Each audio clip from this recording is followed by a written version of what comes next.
Most people assume that World War II tanks finished their service the moment victory was declared in 1945. They imagine these hulking machines of war being quietly decommissioned, melted down for scrap, or placed in museums as relics of a bygone era. But this assumption couldn't be further from the truth. The reality is far more fascinating and, quite frankly, remarkable. Some of these battle-hardened vehicles continued fighting, training, and serving in military forces for decades after the last shots of the Second World War were fired. In fact, as we stand here in 2026, more than 80 years after the end of that global conflict, there are still World War II tanks in active military service around the world. Think about that for a moment. These aren't just museum pieces wheeled out for commemorative parades. We're talking about actual functional combat vehicles that remain on official military inventories, maintained and in some cases still capable of performing their original roles. It's as if time stood still for these mechanical warriors, frozen in an era of riveted armor and manually loaded cannons, while the world around them transformed into an age of guided missiles, composite armor, and computer targeting systems. The story of these enduring tanks is not just about metal and machinery.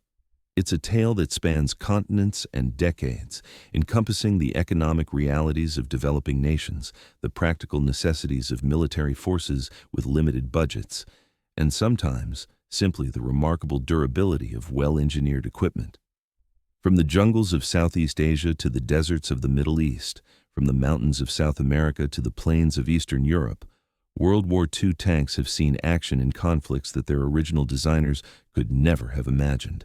This journey through time will take us to unexpected places. We'll discover why France continued operating German Panther tanks years after defeating Nazi Germany. We'll learn how a landlocked South American nation became the final bastion of the legendary Sherman tank. We'll explore the remarkable story of a light tank that served continuously with the same unit for over 60 years. And we'll uncover why the Soviet T-34, already the most produced tank of World War II, refuses to fade into history even as we approach the middle of the 21st century. But to understand why these tanks lasted so long, we first need to understand something fundamental about their design and construction. These weren't the overcomplicated, resource-intensive superweapons that Germany produced in its desperate final years. Most of the tanks that survived longest were relatively simple, mechanically reliable designs that could be maintained with basic tools and repaired with commonly available parts. They were workhorses, not show ponies, built for mass production and extended use rather than technological supremacy. So let's embark on this chronological journey, tracing the twilight years of World War II's armored giants, from the immediate post-war period all the way to our present day. We'll examine each tank type in the order of its retirement, watching as one by one these veterans finally laid down their arms. Some departed quietly, others went out in blazes of glory, and a few, remarkably, continue their service even now. The immediate post-war period. Early departures. The first tanks to disappear from service after World War II were, perhaps unsurprisingly, those that had proven themselves to be more trouble than they were worth. Leading this early retirement list were the German Tiger tanks, both the Tiger I and the Tiger II, also known as the King Tiger. These fearsome machines, which had struck terror into Allied tank crews throughout the latter years of the war, didn't survive beyond May 1945. Not a single German Tiger tank served on past the German surrender. This might seem surprising given the Tiger's legendary reputation, but the reasons become clear when you examine the reality of these vehicles. The Tigers were mechanical nightmares, plagued by unreliable transmissions, engines that frequently broke down, and a general complexity that made field maintenance a constant headache. During the war, Germany could just about keep them running through dedicated maintenance units and access to specialized parts from the factories that built them. But after the war, no nation that captured these tanks wanted to take on the burden of maintaining them. Parts were impossible to source. The specialized knowledge required to keep them operational was scattered. And frankly, the Tigers had been built in relatively small numbers compared to other designs, so there wasn't enough of them to make the maintenance headache worthwhile. Compare that to the Sherman or the T-34, which were built in tens of thousands and designed for ease of maintenance by relatively unskilled crews in field conditions. The Tiger might have been a better tank in direct combat, but it was a worse piece of military equipment in every other respect. The next German tank to bow out was the Panther, which lasted slightly longer but not by much. Here we find one of the war's more interesting ironies. France, having suffered under Nazi occupation and fought to liberate itself, ended up operating 50 captured Panther tanks. These Panthers, seized during the liberation of France in 1944 and 1945, were pressed into French service with the 503rd Armored Regiment. The French military found themselves in a difficult position after the war. Their own tank industry had been devastated by years of occupation, and they needed armored vehicles immediately to rebuild their armed forces. The Panthers, for all their German origins, were available and relatively modern, so France swallowed its pride and put them to work. But the Panthers shared many of the same issues as the Tigers, if to a lesser degree. They were complex machines that demanded careful maintenance. The French persevered with them for 7 years, finally retiring the type in 1952. By that point, France had begun receiving newer equipment, and the headache of maintaining these German relics was no longer worth the effort. Around the same time, the Panthers were being retired in France. Halfway around the world in China, another World War II tank was reaching the end of its service life. The Japanese Type 97 medium tank, along with its lighter cousin the Type 95, had ended up in Chinese hands following Japan's surrender in 1945. When Japanese armored units surrendered in China, their tanks were naturally appropriated by the Chinese Nationalist Army. Following the Communist victory in the Chinese Civil War in 1949, these Japanese tanks became the backbone of the new People's Republic's armored forces. By 1949, China had 349 Japanese tanks on its inventory. These Japanese tanks represented a curious historical footnote. They had been designed and built by Imperial Japan, fought against Chinese forces during the war, and then found themselves serving the very nation they had once opposed. But their service was relatively short-lived. The Type 97 and Type 95 were light by World War II standards and woefully inadequate for the emerging Cold War battlefield. During the early 1950s, China began replacing them with Soviet T-34s, which were in an entirely different class. Many of the Japanese tanks were converted for agricultural use, their military careers ending not in combat but in fields, perhaps a fitting end for machines that had caused so much destruction. Another light tank that didn't last long into the post-war era was the Soviet T-26. This design, based on the British Vickers 6-ton tank, had been one of the most numerous tanks in Soviet service at the start of World War II, but by 1945 it was completely obsolete. However, it found an unlikely second life in Finland. During the Winter War between the Soviet Union and Finland in 1939 to 1940, the Finns captured quite a number of T-26 and put them to use in their own forces. Finland, a small nation with limited resources, couldn't afford to be picky about its equipment. The Finns squeezed every bit of service they could from these captured Soviet tanks, operating them longer than any other nation.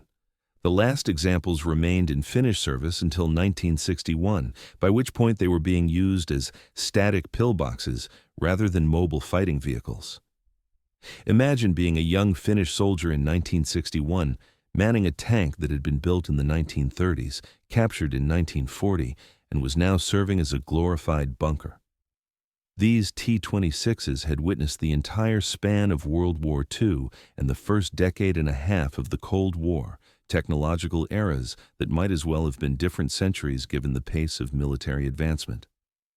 The 1960s, Cold War transitions and unlikely survivors. The 1960s marked a period of significant transition in armored warfare. The main battle tank concept had firmly taken hold, combining the firepower and protection of heavy tanks with the mobility of medium tanks. This evolution made many World War II designs increasingly obsolete, yet some continued to soldier on in surprising places. One of the more unusual stories from this era involves the M26 Pershing, a tank that technically entered service right at the end of World War II in 1945.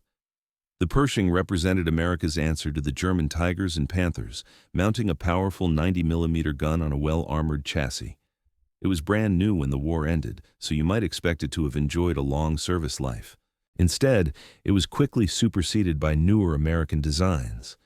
The M26 left U.S. service as early as 1951, replaced by the improved M46, M47, and eventually the M48 Patton series. However, many Pershings were exported to Allied nations, and it was in Italian service that the type finally made its last stand, remaining with the Italian Army until 1963. But the real surprise of the 1960s was the continued service of German tanks, particularly the Panzer IV. Czechoslovakia found itself with substantial numbers of German equipment after the war, including numerous Panzer IV tanks. These vehicles, which had been the workhorse of the German panzer divisions throughout the war, were still reasonably capable against infantry and light vehicles. Czechoslovakia sold several dozen Panzer IVs to Syria, which deployed them alongside Soviet-supplied tanks during the Six-Day War against Israel in 1967. Picture the scene.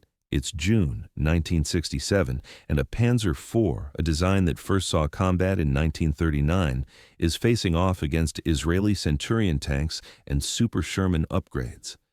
The Panzer IVs were catastrophically outclassed. Their 75mm guns, which had been adequate against the Allied tanks of 1944, were useless against modern armor. Their own protection, which had seemed reasonable in World War II, might as well have been cardboard against the guns of 1960s tanks. The Syrian Panzer IVs were systematically destroyed, and it seems they were phased out of Syrian service soon after this humiliating defeat. However, there's an interesting caveat to this story. Bulgaria also had substantial numbers of Panzer IV tanks after the war, and the Bulgarians found a unique use for them. Rather than risking these obsolete tanks in mobile warfare, Bulgaria dug them in as static bunkers along the Crowley-Marco defensive line facing Turkey. These hull-down positions made use of the Panzer IV's still respectable gun while negating its hopeless armor and mobility disadvantages against modern tanks. These emplaced Panzer IVs remained in position until the fall of communism in 1989, serving as a Cold War tripwire for over 4 decades. Technically, this makes Bulgaria the last user of the Panzer IV, though Syria was definitely the last nation to use them as actual mobile tanks. The late 1960s also saw the retirement of 2 famous Allied tank types. First was the British Churchill tank, that slow but heavily armored infantry support vehicle that had proven its worth from North Africa to Northwest Europe. Ireland, which had purchased a batch of Churchill Mark VIs in 1948 and 1949, finally phased them out between 1967 and 1969. Ireland's neutrality meant these tanks never saw combat, but they served their purpose as training vehicles and symbols of the Irish military's modernization in the post-war years. Around the same time, Brazil was retiring its M3 Lee tanks. The M3 Lee, with its unusual design featuring a 75mm gun in a hull sponson and a 37mm gun in a turret, had been something of an interim solution for the Americans early in the war. But Brazil had continued operating them well into the post-war period, finally beginning their replacement in 1957 with M41 Walker Bulldog light tanks. The last Brazilian M3 Lee was officially retired in 1969, ending the service life of one of World War II's more distinctive tank designs. The 1970s through 1990s, the heavyweights endure. The 1970s saw the retirement of several more World War II designs, but also demonstrated just how long some tanks could remain viable with proper upgrades and in the right circumstances. The British Valentine infantry tank provides a perfect example of this longevity. The Valentine had been widely used during World War II by British, Commonwealth, and Soviet forces. It was never the most glamorous tank, being slow and mounting only a relatively small gun for most of its production run, but it was mechanically reliable and simple to maintain. Turkey had received 200 Valentine tanks between 1941 and 1944, and the Turks found uses for them long after other nations had moved on. The last Valentine in Turkish service was actually a specialized bridge-laying version, which remained in use until 1974. Think about that timeline. This tank had been designed in 1938, entered service in 1940, and was still performing military duties in 1974, spanning 36 years of active service. The tank had outlived many of the men who had designed it, but even more impressive than the Valentine's longevity was the staying power of Soviet heavy tanks, particularly the IS-2. The IS-2, named after Joseph Stalin and armed with a massive 122mm gun, had been one of the most powerful tanks to see service in World War II. Unlike many wartime designs, the IS-2 was deemed good enough to keep around and improve. The Soviets upgraded it to the IS-2M standard, adding features like improved ammunition stowage, better vision devices, and external fuel tanks. These modernized IS-2s remained in Soviet service for decades. Various sources suggest that the IS-2M variant was finally withdrawn from reserve service somewhere between 1995 and 1997. Let that sink in. A tank designed in 1943 was potentially still on the books in 1997, more than 50 years later. To put this in perspective, in 1997, most of the world was focused on the internet revolution, mobile phones were becoming commonplace, and the Cold War had been over for nearly a decade. Yet somewhere in the vastness of the former Soviet Union, IS-2 heavy tanks still sat in reserve depots, technically ready for mobilization if needed. The IS-3, the IS-2's successor with its distinctive pike-nosed hull and hemispherical turret, had an even more remarkable career. Egypt operated IS-3M tanks into the 1980s, deploying them during various Arab-Israeli conflicts. These heavy tanks, with their powerful guns and thick armor, were still capable of being dangerous opponents even decades after their design. But the IS-3's most bizarre moment in the spotlight came in 2014, long after any reasonable person would expect to see a World War II tank in combat. In July 2014, during the conflict in eastern Ukraine, pro-Russian separatists removed an IS-3 from its pedestal in the village of Alexandro-Kalinovi, where it had been serving as a war memorial. They painted patriotic slogans on its sides, bolted a heavy machine gun to the turret to compensate for the non-functional main gun, and briefly put it into service. Ukrainian forces recaptured the tank just days later, but the incident demonstrated that even 70 years after its introduction, the IS-3 could still capture attention and, in a pinch, potentially serve a military purpose. South America's time capsule. The Sherman and Stuart South America, far from the major technological arms races of the Cold War, became an unlikely sanctuary for World War II armored vehicles.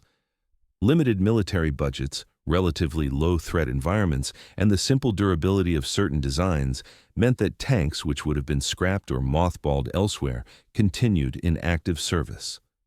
Paraguay, one of South America's smaller and poorer nations, exemplifies this phenomenon perfectly. Paraguay received 3 M4 Sherman tanks from Argentina in 1980, more than 3 decades after the Sherman had been retired from frontline service in most armies. These weren't even standard Shermans. They were Argentine Repotenciado versions, upgraded with French diesel engines and improved fire control systems. But underneath the modifications, they were still the same basic design that had stormed ashore at Normandy and driven across France in 1944. The 3 Shermans were assigned to the Presidential Escort Regiment, an elite unit responsible for protecting Paraguay's head of state. This ceremonial role meant the tanks weren't subjected to the rigors of combat or extensive field exercises, which certainly contributed to their longevity. They were kept in running condition and occasionally brought out for military parades where they would rumble through the streets of Asunción, these mechanical time travelers drawing curious looks from crowds who had never known a world at war. In 2018, after 38 years of service with Paraguay, the Shermans were finally retired. They had been the last operational Sherman tanks in any military force anywhere in the world. The retirement marked the end of a 76-year operational history for the Sherman, making it one of the longest-serving tank designs ever. But the story didn't quite end there. In 2022, 4 years after their supposed final retirement, one of the Sherman tanks was brought out to participate in an official military parade. So perhaps one Sherman still lingers in an official capacity, kept in reserve for special occasions. Paraguay also operated M3 Stuart light tanks, the Honey, as British crews had affectionately called it, during World War II. These nimble little tanks had been donated to Paraguay by Brazil in 1970, having previously served in Brazilian forces. The Stuarts were attached to the Presidential Escort Regiment alongside the Shermans. In 2014, recognizing that these antiques were in desperate need of refurbishment, Paraguay embarked on a remotorization program, fitting 5 M3s and 5 M3A1s with new engines and upgraded weapon systems. The upgraded Stuarts served until 2018, the same year as the Shermans. In 2014, Paraguay had 5 M3s and 5 M3A1s in active service, with 4 more in storage. These were retired in 2018, though it's suspected that 1 or 2 remain in storage even today, perhaps awaiting their own encore appearance. When you consider that the M3 Stuart entered U.S. service in 1941 and variants were still serving in Paraguay in 2018, you're looking at a 77-year service span for the basic design. Paraguay's continued use of these World War II relics reflected the nation's economic reality.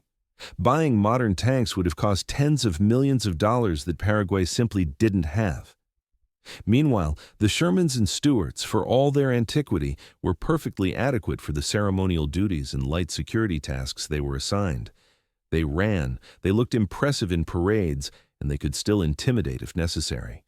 Sometimes, good enough really is good enough. Uruguay's remarkable achievement, the M24 Chaffee. While Paraguay's Sherman and Stuart tanks certainly demonstrated impressive longevity, Uruguay's achievement with the M24 Chaffee light tank is, in many ways, even more remarkable. This is the story of a tank that served continuously with the same unit for over 6 decades, a record that may never be broken. Uruguay acquired 17 M24 Chaffee light tanks from the United States in 1957 through the Military Aid Program, part of America's Cold War effort to equip friendly nations. These tanks arrived from U.S. Army stores in Korea, where they had likely seen action during the Korean War. They were assigned to the 13th Infantry Battalion in Montevideo, which was reorganized the following year as the 13th Armored Infantry Battalion. The M24 Chaffee had been designed near the end of World War II to replace the M3 and M5 Stuart light tanks, which had proven inadequate against German armor. With its 75mm gun, the same weapon mounted on the Sherman, the Chaffee packed considerably more punch than the Stuarts while remaining light and mobile. It arrived too late to make a significant impact in World War II, but went on to serve extensively in Korea and was exported widely after the war. Uruguay organized its Chaffees into a tank company with 3 platoons of 5 tanks each and a command section of 2 tanks. These 17 tanks became the backbone of the battalion's armored capability, and they would remain so for an astonishing length of time. The Chaffees participated in exercises, provided training for generations of Uruguayan tankers, and stood ready for deployment should they ever be needed. They never saw combat in Uruguayan service, which certainly contributed to their longevity, but mere survival wasn't enough. These tanks had to be actively maintained and operated year after year. By the 1980s, the Chaffees were showing their age. The original Cadillac engines were worn out, and parts were increasingly difficult to source. Between 1983 and 1987, Uruguay contracted a Brazilian company to replace the original gasoline engines with diesel Saab Scania engines. This remotorization extended the tank's service life by decades, demonstrating that sometimes strategic upgrades to key systems can keep even elderly equipment viable. Throughout the 1990s, 2000s, and 2010s, Uruguay's Chaffees continued their service, becoming increasingly anachronistic as the years passed. By the 2000s, they were participating in exercises alongside modern Brazilian-donated armored vehicles, creating striking images of past and present side by side. The sight of these World War II-era tanks with their rounded turrets and vintage lines operating alongside modern vehicles was like watching history come alive. In 2011, Brazil offered to donate M41 Walker Bulldog tanks to Uruguay, which would finally provide a replacement for the elderly Chaffees. But the process of receiving and integrating the new tanks took years. The first M41s arrived in December 2018, and the 13th Armored Infantry Battalion announced the retirement of the M24 Chaffees on December 18, 2018. The official retirement ceremony took place on July 18, 2019, marking the end of 62 years of continuous service. When Uruguay's Chaffees were finally retired, they were the last M24 tanks in active military service anywhere in the world. Their record of service with a single unit for over 6 decades stands as a testament to the quality of their original design, the skill of the Uruguayan crews and mechanics who kept them running, and the dedication of the 13th Armored Infantry Battalion, which had operated these tanks for longer than many nations have existed. The M24 had first entered combat in late 1944 and served its last day in military service in 2019, a 75-year span that bridges the end of World War II to nearly the third decade of the 21st century. Myanmar's British legacy.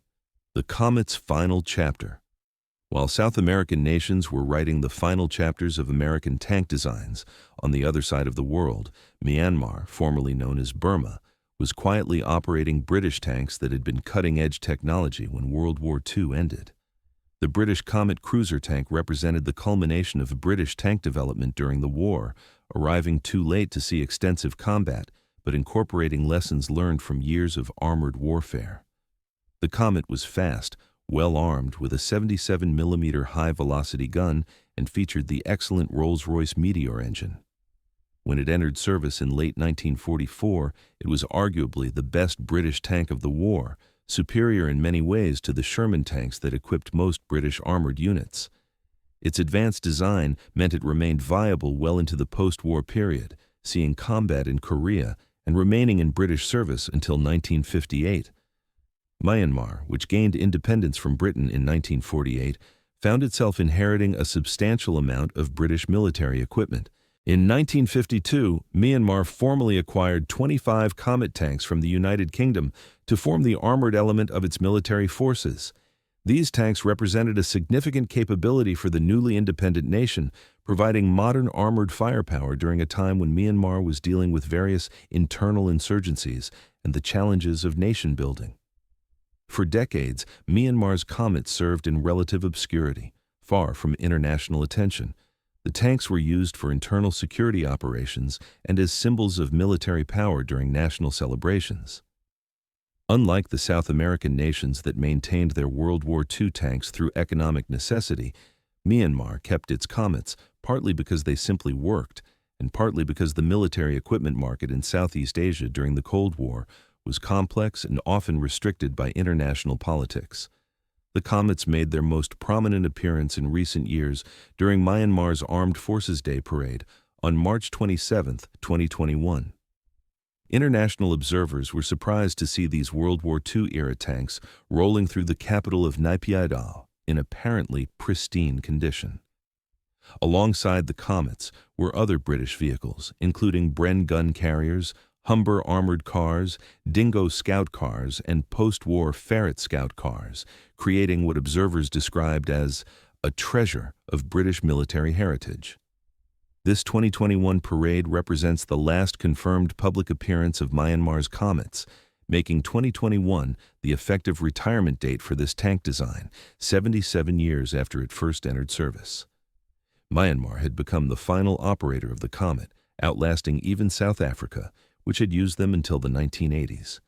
The fact that these tanks could still be paraded in running condition after all those years speaks to the quality of the Rolls-Royce Meteor engine and the overall soundness of the design. Myanmar's retention of these British tanks also reflected the country's complex military history and its long period of international isolation. While other nations modernized their armored forces with American, Soviet, or Chinese equipment, Myanmar maintained what it had, keeping alive a direct link to the final days of World War II and the early years of its independence. Still in service, the Japanese Type 95 in Thailand. If you want to find the last World War II Japanese tank still on official military inventory anywhere in the world, you need to travel to Thailand, to the Royal Thai Army's Cavalry Center at Fort Narai. There, kept in full running condition and occasionally brought out for displays, parades, and ceremonial events, sits a Japanese Type 95 Heigo light tank, still technically part of Thailand's military equipment inventory in 2026. The story of how this tank came to be Thailand's last operational link to World War II armor begins in 1940, when Thailand, seeking to modernize its military and balance between Western and Japanese influence in Southeast Asia, purchased 50 Type 95 tanks from Japan.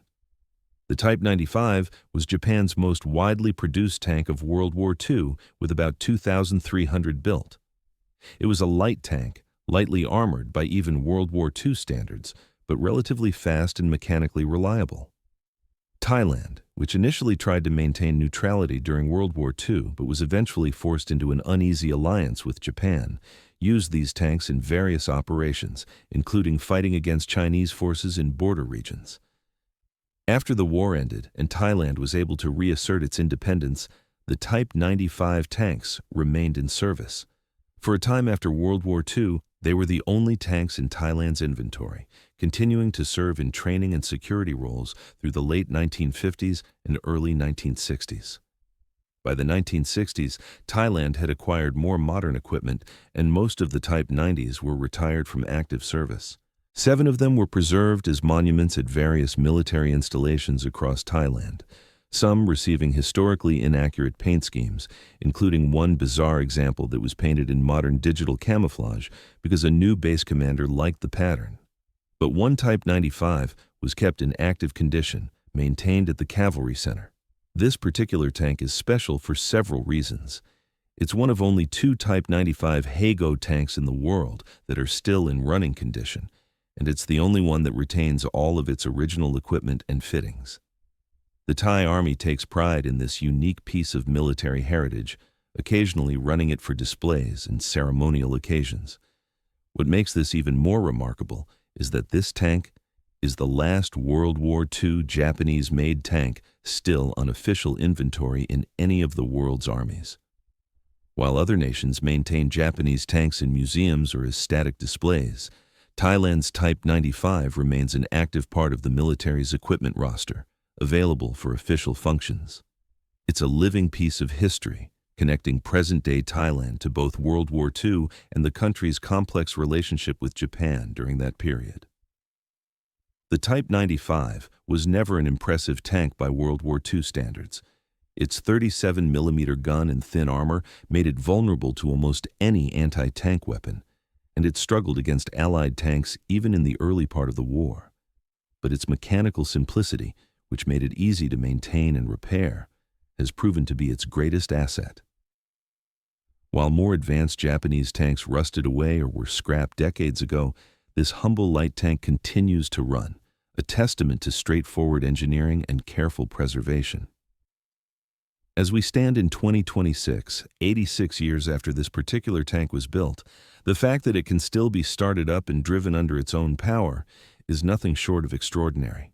Every time the Thai Army runs this tank for a ceremony, they're not just honoring history, they're actively demonstrating that World War II technology, properly maintained, can outlast multiple generations of supposedly more advanced equipment.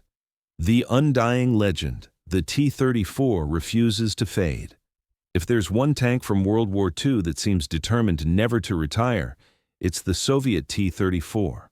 When historians discuss the most influential weapons of the 20th century, the T-34 always ranks near the top.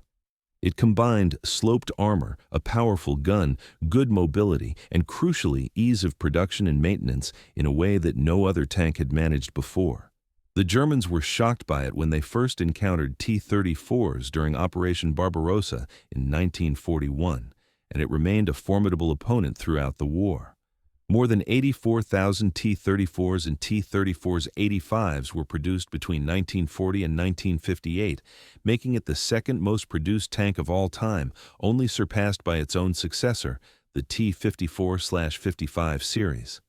But sheer numbers alone don't explain the T-34's longevity. What keeps this tank alive 80 years after its introduction is a combination of factors. Its mechanical simplicity, the vast numbers produced, meaning spare parts are still available. Its effectiveness against infantry and light vehicles, even if hopelessly outmatched against modern tanks. And perhaps most importantly, its symbolic value. As of 2026, the T-34 remains in service with several nations. North Korea maintains approximately 200 T-34-85s in reserve, part of a vast fleet of Soviet-era equipment that the Democratic People's Republic has never quite let go of. While these tanks would be slaughtered if they ever faced modern South Korean or American armor, they could still provide fire support against infantry and fortifications, roles that don't require facing other tanks. Vietnam has approximately 45 to 50 T-34-85s, which are used primarily as static gun positions for coastal defense. These tanks, dug into defensive positions along Vietnam's coastline, serve as armored bunkers, their 85mm guns still capable of engaging naval targets or landing craft. In this role, the T-34's obsolescence as a mobile tank is irrelevant. What matters is that it has a big gun and thick armor, and it works. Yemen operates an unknown but limited number of T-34-85s split between government forces and Houthi rebels. Incredibly, photographs from Yemen's ongoing civil war have shown T-34s that appear to have been assembled at the Stalin Ural tank factory and upgraded to the 1969 modernization standard.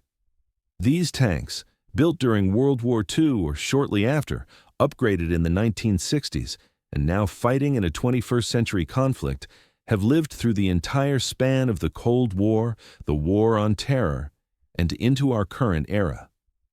Guinea maintains approximately 30 operational T-34s, while Guinea-Bissau has about 10. The Republic of the Congo also operates an unknown number in reserve. For these African nations, the T-34 represents affordable armor that still intimidates. In conflicts where opponents might not have modern anti-tank weapons, a T-34 is still a dangerous opponent.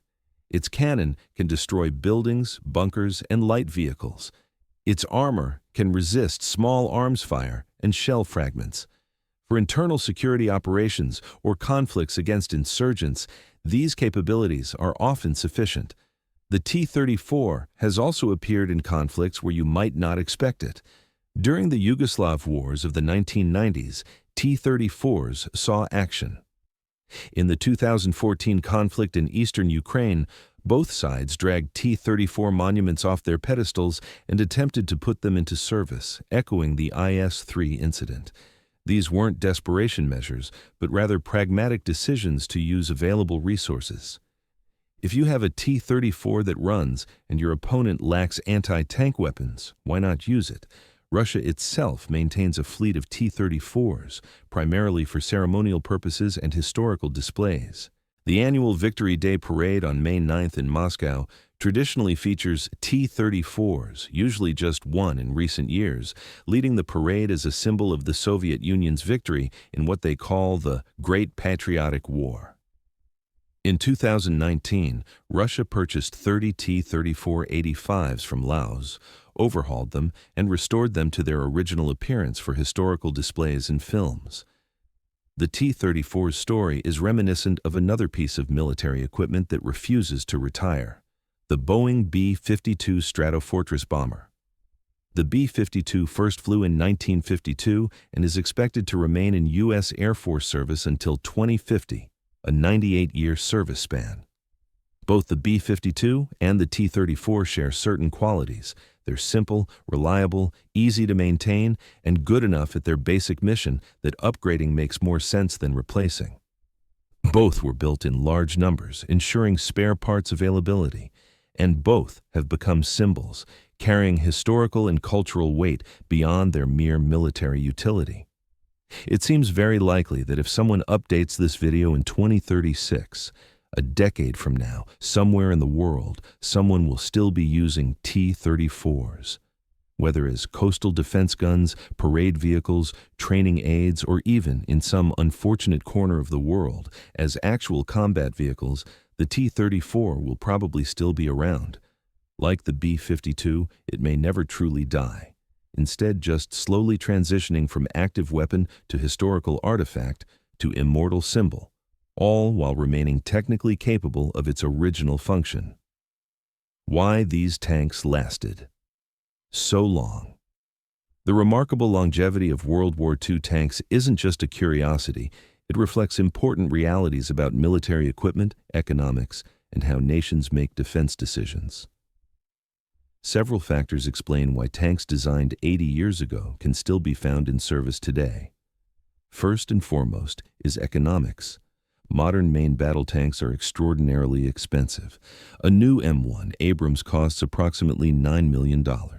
A Leopard 2 costs roughly $6 million. For many smaller nations, particularly in the developing world, these prices are simply prohibitive. When you're operating on a defense budget measured in millions rather than billions, spending tens of millions on modern tanks is impossible. But keeping old tanks running, that's achievable. The World War II tanks that lasted longest were generally those that were mechanically simple and reliable. The Sherman, Stuart, and T-34 weren't technological marvels, they were workhorses designed for mass production and field maintenance. A reasonably skilled mechanic with basic tools could fix most problems with these tanks. Compare that to modern tanks with their complex electronics, sophisticated fire control systems, and specialized components. When a modern tank breaks, you often need factory support or highly trained specialists. When a T-34 breaks, you need a wrench and maybe a welding torch. Spare parts availability played a crucial role. For tanks like the T-34 and Sherman, which were produced in enormous numbers, parts remained available for decades after production ended. Nations could cannibalize non-running tanks for parts, manufacture simple components locally, or find them on the international surplus market. As long as you could keep them running, there was no immediate need to replace them. The threat environment also mattered significantly. Nations that kept World War II tanks longest typically faced limited military threats or were using these tanks for internal security rather than conventional warfare. Paraguay didn't need its Shermans to face enemy armor, they needed them for ceremonial duties and showing the flag. Uruguay's Chaffees weren't preparing to fight a modern army, they were training conscripts and providing mobile firepower for internal security if needed. In these contexts, a World War II tank was adequate. Cultural and historical factors shouldn't be underestimated either. These tanks often represented important parts of national military heritage. They were symbols of a nation's armed forces, links to history, and sources of pride. Retiring them wasn't just a practical decision, it was an emotional one. Many of the men who maintained these tanks had trained on them, their fathers had served in them, and their sons would learn tank skills using them. That continuity mattered. There's also the simple reality that if something works and meets your needs, you keep using it. Military organizations tend to be conservative, replacing equipment only when absolutely necessary. If your 60-year-old tank still starts every morning, why replace it? This attitude, combined with the other factors, meant that World War II tanks found niches where they could continue to be useful long after they should have been obsolete. Finally, these tanks benefited from periodic upgrades and refurbishments.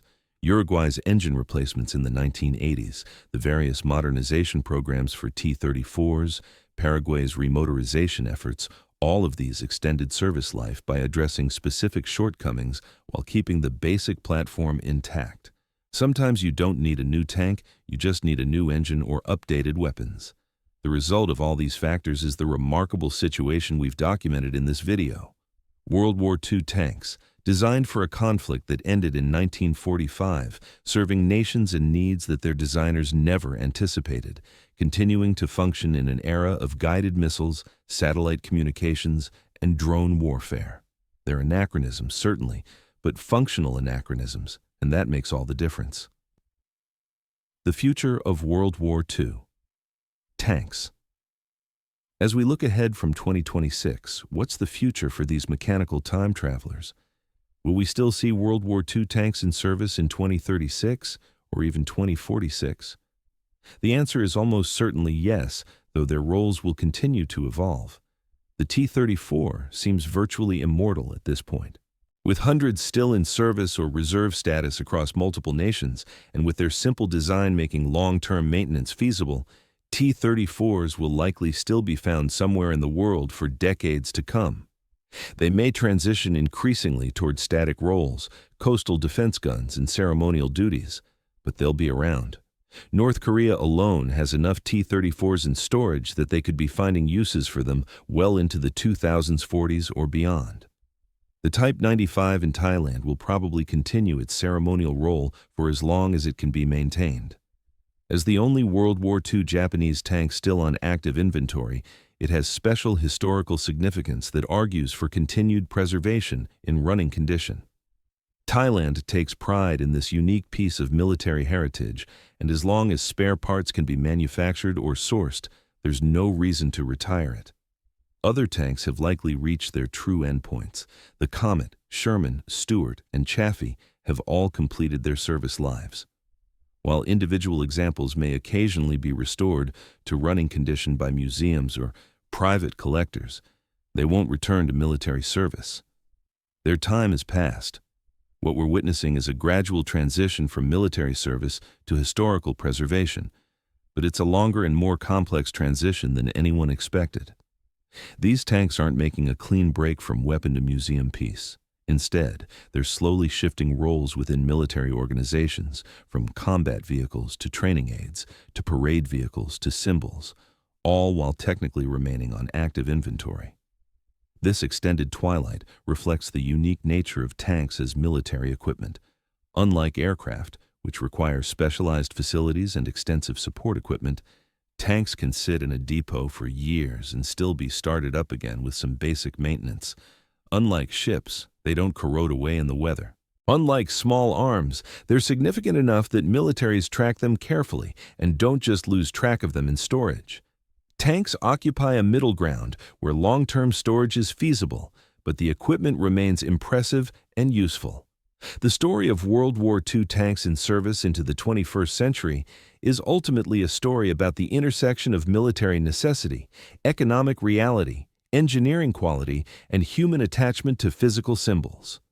These tanks represent one of history's most pivotal conflicts. They embody the industrial might that won that conflict, and they continue to serve because they were built well enough to last and because the nations that operate them still need what they provide. As we move further into the 21st century, the number of operational World War II tanks will inevitably decline. Eventually, even the T-34 will become too difficult to maintain, or the nations operating them will finally modernize their forces, or the last running example will suffer a mechanical failure that can't be economically repaired. But that day hasn't come yet, and based on what we've learned about these remarkably durable machines, it may be further off than anyone expects. Conclusion. The story of when the last World War II tanks were retired is really a story that hasn't ended yet. From the German Tigers that didn't survive beyond May 1945 to the T-34s still patrolling in various corners of the world in 2026, we've traced an 80-year journey of mechanical endurance and military pragmatism. We've seen how France operated German Panthers, how Paraguay kept Shermans running into the 2000s, how Uruguay set longevity records with the M24 Chaffee, and how the legendary T-34 simply refuses to fade away. These tanks have outlasted empires, survived the Cold War, witnessed the digital revolution, and continue to serve in an era their designers could never have imagined. They've proven that simple, reliable engineering can outlast sophistication, that economic reality often trumps technological advancement, and that there's tremendous value in equipment that just works, decade after decade. The next time you see a World War II tank in a museum, remember that somewhere in the world, tanks just like it might still be in active military service, ready to roll out for one more mission, one more parade, one more day of service in the 21st century. If you enjoyed this journey through the remarkable longevity of World War II tanks, please consider subscribing to the channel. There are countless more fascinating stories from military history waiting to be told. Hit that like button if you learned something new today, and leave a comment letting me know which tank story surprised you most. Were you shocked that Sherman served until 2018? Amazed that the T-34 is still in service? Let me know your thoughts. And as always, thank you for watching, and I'll see you in the next video.